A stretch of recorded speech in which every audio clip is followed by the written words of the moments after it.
disease by disease and every cancer, and it explains it at a patient level.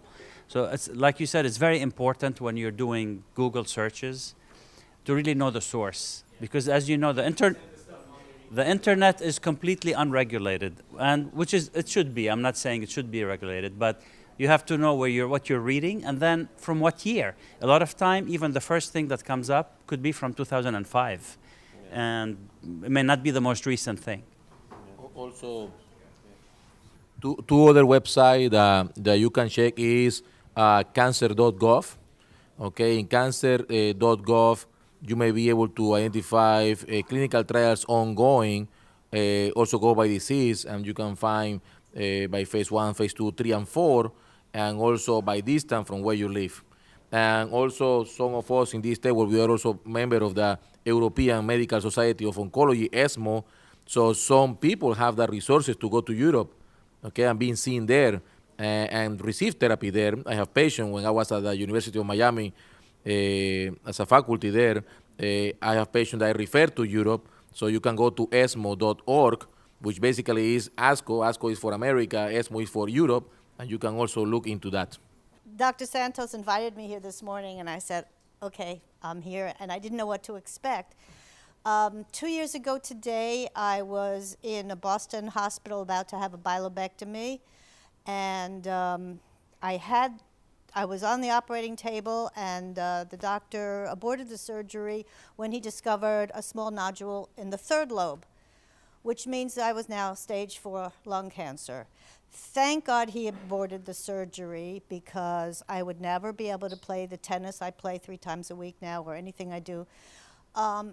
But I was told I better find an oncologist. And I selected Dr. Santos because he is the head of the clinical trial division, or whatever you call it, at the Lynn Cancer Institute. And I figured he's got his finger on the pulse of what's going on and all the newest and latest and greatest. And unfortunately, because of my testing, Keytruda, Tarceva, Opdivo would not work for me.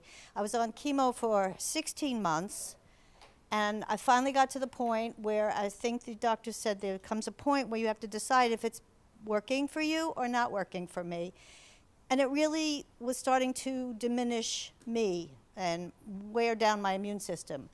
So I'm kind of on my own, flying solo. I feel like the man who jumped off the 50-story building. So far, so good. On my way down. I've been 7 months flying solo with my nutrition, my green drinks in the morning, and the other things I'm doing that's changed my life. And same with surgery. Surgery hasn't significantly changed over years, but what we're looking into is what can we do to get the patient through the operation faster and recover them faster so they can jump into chemo if needed. And same with the staging. I think the goal is for people with lung cancer to go to a place that they are familiar with diagnosis and staging, so people that can properly stage, because staging is what is going to dictate your treatment and ultimately your outcome. So I see patients most of the time that they get a PET scan, they have stage, to quote an example, stage 3A, and then is that single N2 disease or multiple N2? That is a significant change in outcome. I mean, people with 1 lymph node, a 10 lymph node, a bulky lymph node. So I think you should sample those nodes before you start treatment so you can assess response better. So I think this is evolving, like Luis was saying, Dr. Reyes.